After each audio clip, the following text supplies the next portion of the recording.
Hello जी, स्वागत है आपका अपने channel beauty of nature K4P में। और आज हम बात करेंगे रसोई के कचरे यानी किचन वेस्ट के बारे में, जो दिखने में भला ही कचरा लगता है लेकिन पौधों के लिए किसी खजाने से कम नहीं है। जी हाँ, ये सब मिलकर आपके पौधे की ग्रोथ को कई गुना बढ़ा सकते हैं। इन छिलकों की खाद से जो हमें पोषक तत्व मिलते हैं पौधों के लिए बहुत ही ज़रूरी होते हैं। छिलकों में जैसे नाइट्रोजन, पोटेशियम, फास्फोरस जैसे तत्व होते हैं जो पौधे की ग्रोथ, फल फूल और हरी भरी पत्तियों के लिए सबसे ज़रूरी माने जाते हैं। किचन वेस्ट से बनी खाद मिट्टी को मुलायम बनाती है, जड़ें जिससे आसानी से फैल पाती हैं और पौधे ज़्यादा मजबूत बनते हैं। कंपोस्ट जो होता है स्पंज की तरह पानी रोक कर रखता है, इससे बार बार पौधों को पानी देने की भी ज़रूरत नहीं होती। जो पौधे कंपोस्ट से खाद पाते हैं उनकी ग्रोथ प्राकृतिक तरीके से तेजी से होती है, पत्तियां मोटी और फूल ज़्यादा आते हैं। तो आइए जानते हैं कैसे बनाएं कंपोस्ट खाद। इस वीडियो में हम सारी प्रक्रिया जानेंगे। कंपोस्ट खाद हम कैसे बनाते हैं किचन वेस्ट से। किचन वेस्ट को खाने वाले जो छोटे छोटे जीव माइक्रोब्स मौजूद रहते हैं वो मिट्टी जीव को जिंदा रखते हैं और पौधों में बीमारियां कम लगती हैं।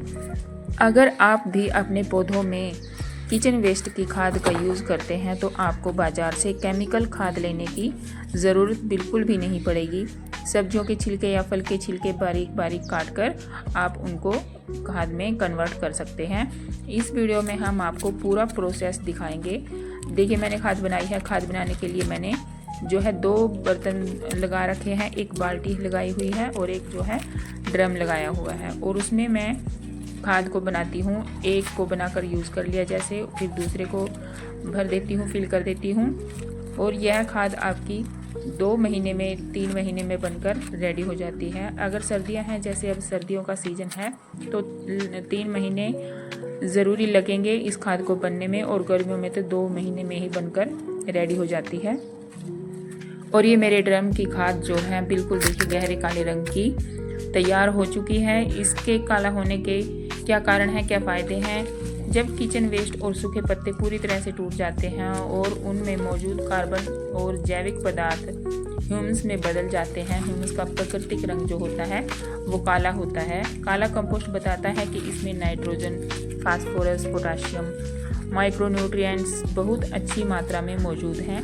ये सभी पौधों की ग्रोथ के लिए ज़रूरी होते हैं। काला रंग बताता है कि कंपोस्ट का ह्यूमस भरपूर है। ह्यूमस मिट्टी को नरम, हल्का और उर्वरक बनाता है। काला कंपोस्ट स्पंज की तरह पानी पकड़ रखता है, इससे पौधों को लंबे समय तक जो है पोषण मिलता है। तो आइए अब जानते हैं। देखिए, मैं कैसे कैसे कौन कौन से छिलके मैं अपनी कंपोस्ट में डालती हूँ। और मेरी कंपोस्ट बिना कीड़ों और बिना बदबू के जो है रेडी हुई है। आप देख सकते हैं, मैंने आपको दिखाई भी है। आइए जानते हैं किस किस चीज़ के मैं छिलके इसमें यूज़ करती हूँ, क्या क्या यूज़ करती हूँ अपनी कंपोस्ट बनाने में। तो इसमें मैंने लिए हैं, जैसे आलू के छिलके हैं। आलू के छिलके में सबसे अच्छा नाइट्रोजन हमें मिल सकता है। यह मिट्टी में नाइट्रोजन बढ़ाते हैं, जिससे पत्तियां हरी भरी होती हैं। गलने पर यह मिट्टी को हल्का और नरम बनाती है, जिससे आसानी से जड़ें जो है हमारे पौधों की फैलती हैं। और प्याज के छिलके भी पौधों के लिए बहुत उपयोगी हैं, बस इन्हें सही तरीके से इस्तेमाल करना ज़रूरी है। प्याज के छिलकों में प्राकृतिक एंटी फंगल प्रॉपर्टीज़ होती हैं जो पौधों को फंगल रोगों से बचाती हैं। और हरी सब्जियों के छिलके जैसे तोरई हो गई, लौकी हो गई, और अब जैसे सर्दियां हैं, सर्दियों में हमें ग्रीन जो है सब्जियों के छिलके जो हैं वो काफ़ी मात्रा में हमें मिल जाते हैं। जैसे मटर हो गया, और अभी पालक है, जैसे साग, हम हरा साग बनाते हैं घर में, तो उसमें से जो वेस्टेज बचता है, हरा धनिया हो गया, तो मैं ये सब अपने कंपोस्ट में डालती हूँ। और इससे क्या होता है कि इसमें जैसे रस बहुत ज़्यादा होता है, बहुत ज़्यादा मात्रा में होता है, तो यह जो मिट्टी है वो सब अब्जॉर्ब कर लेती है खुद। इसमें मुझे कुछ भी लिक्विड डालने की ज़रूरत नहीं होती है। और मौसमी या फिर नींबू के छिलके हो गए, मौसमी के हो गए, और संतरा, किन्नू जो भी हैं, जो इनके छिलके होते हैं, तो इनके छिलके हमारे पौधों के लिए बहुत ही फ़ायदेमंद होते हैं। लेकिन इनको थोड़ी सावधानी से हमें यूज़ करना चाहिए। इनके छिलकों में जो है प्राकृतिक एंटी फंगल गुण होते हैं जो मिट्टी में होने वाले फंगस को कम करते हैं। पोटेशियम होता है जो पौधों में फूल और फल और जड़ों को मजबूत करता है, जड़ों के लिए जो जरूरी होता है। नींबू के छिलकों से जैसे खुशबू और तेल कई कीड़ों को दूर रखते हैं। लेकिन सीधे मिट्टी में छिलके इनके नहीं डालने चाहिए। नींबू के हो गए और किन्नू के जैसे संतरे के, इनके जो है वो सीधे हमें डायरेक्ट मिट्टी में नहीं डालने चाहिए क्योंकि इनमें एसिडिक ज़्यादा होता है जो कि हमारी मिट्टी का पीएच जिससे असंतुलित हो सकता है। छोटी जड़ों को नुकसान हो सकता है, कीड़े आ सकते हैं अगर ठीक से नहीं सूखे हों तो। इसीलिए इनको हम सीधे मिट्टी में नहीं डालेंगे। कंपोस्ट इनसे जब बनाया जाए तो वो कंपोस्ट जो है हमारे पौधों के लिए काफ़ी फायदेमंद होता है। इसीलिए आप इनको सही तरीके से प्रिपेयर करके ही पौधों में इस्तेमाल करें। और केले के छिलके भी हमारी पौधों के लिए बहुत ही बेस्ट होते हैं, फायदेमंद होते हैं। सभी के घर में छिलके केले के जो हैं वो आसानी से मिल जाते हैं क्योंकि आजकल जो है बच्चे केले का शेक पीते हैं। इसके छिलके जो है पौधों के लिए सबसे बेहतरीन और सुरक्षित प्राकृतिक खाद माना जाता है। इसमें पोटेशियम, कैल्शियम, फास्फोरस और माइक्रो न्यूट्रिएंट्स होते हैं जो फूलों और फलों के लिए बहुत ही अच्छे होते हैं। किचन वेस्ट को मैं 2 तरीके से अपने पौधों में इस्तेमाल करती हूँ। जैसे किचन वेस्ट काफ़ी सारा हो जाता है उसको मैं सुखा लेती हूँ और केले के जो छिलके होते हैं उनको तो मिट्टी में सीधे, गमले की मिट्टी में सीधे ही बिल्कुल भी कभी भी नहीं डालना चाहिए क्योंकि इससे मक्खियाँ और कीड़े आते हैं।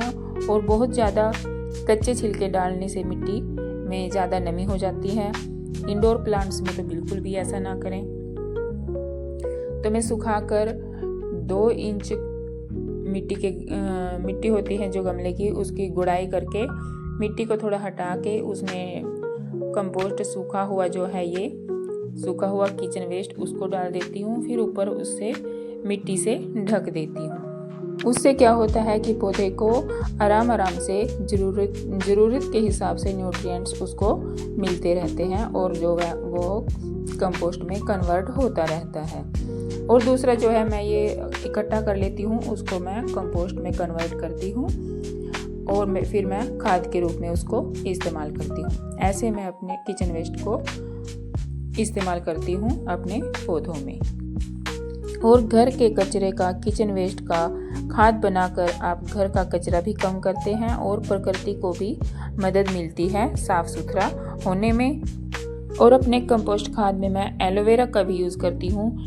एलोवेरा सिर्फ त्वचा के लिए ही नहीं, पौधों के लिए भी बहुत फ़ायदेमंद होता है क्योंकि इसमें होते हैं बहुत सारे एंटी फंगल गुण, एंजाइम्स और मिनरल्स।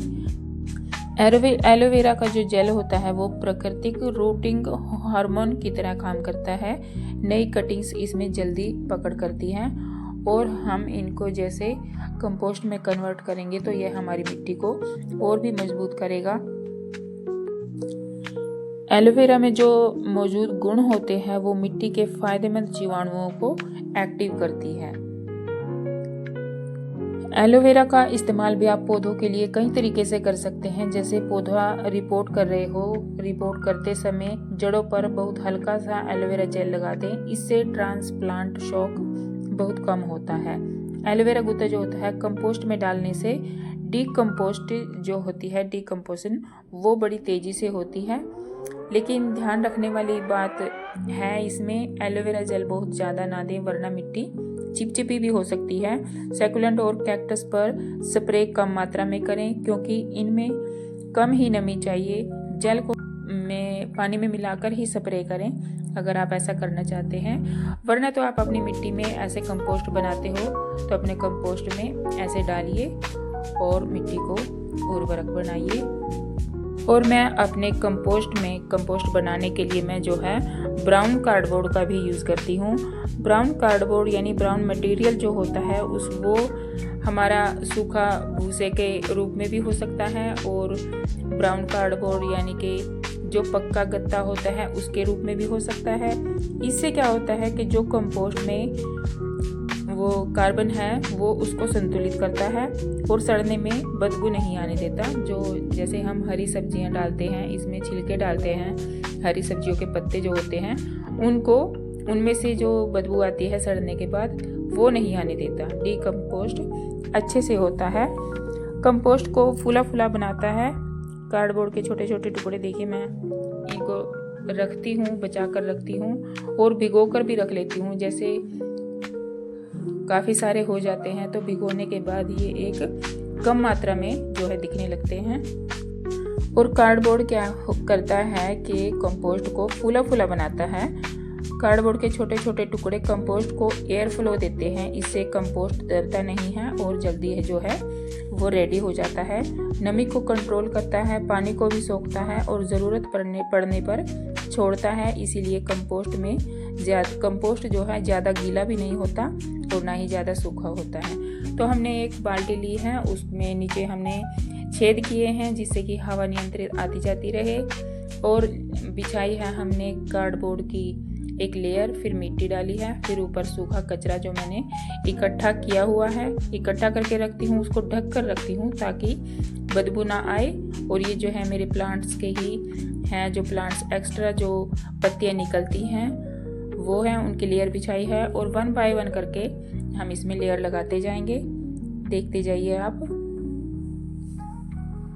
और वीडियो को बिल्कुल भी स्किप मत कीजिएगा, आपके लिए बहुत फायदेमंद है।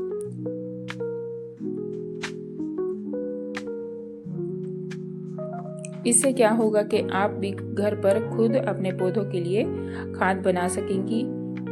कार्डबोर्ड का एक और फायदा होता है कि जैसे हम हरी सब्जियां इसमें डालते हैं और इनमें नमी बहुत ज़्यादा होती है, जूस होता है, तो वो जो है वेट वो नीचे निकलता नहीं है, सब इसमें कंपोस्ट में ही एब्जॉर्ब हो जाता है।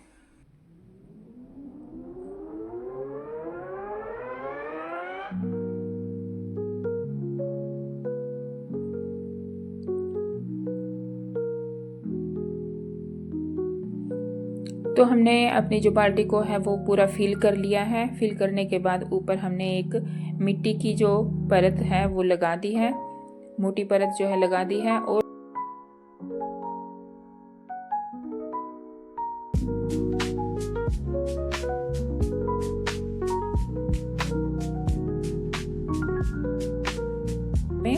हमने इसको ढक्कन लगाकर रख दिया है 2 महीने के लिए।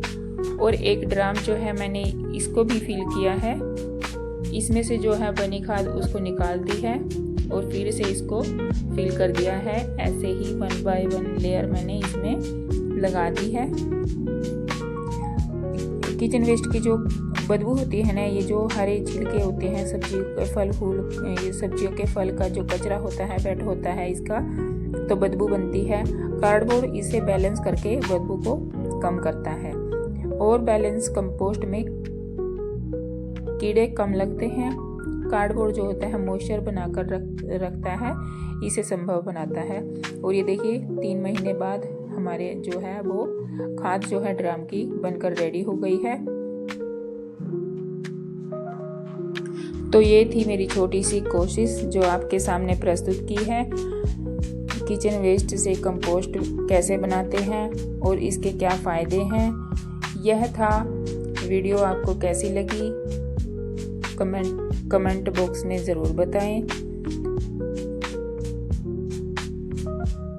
जो इंसान प्रकृति से लगाव रखता है, जो इंसान प्रकृति से जुड़ता है, उसका मन, सोच और जीवन तीनों हरे भरे हो जाते हैं। पेड़ पौधे सिर्फ सजावट ही नहीं, सहारा है। यह हमें छांव, शांति और जीवन देते हैं और हमसे सिर्फ प्रेम की उम्मीद रखते हैं। प्रकृति हमें हर पल संभालती है, सिखाती है और मुस्कुराना याद दिलाती है। जब आप पौधे उगाते हैं तो धैर्य, उम्मीद और देखभाल अपने आप दिल में उतर जाती है। धरती हमारी नहीं, हम धरती के हैं। इसे संभालना, सजाना और सुरक्षित रखना हमारा पहला कर्तव्य है। जिसको जितना प्यार दोगे उतना वह आपको फल फूल कर लौटाता है। थोड़ी सी हरियाली, थोड़ी सी हवा और मन अपने आप हल्का हो जाता है।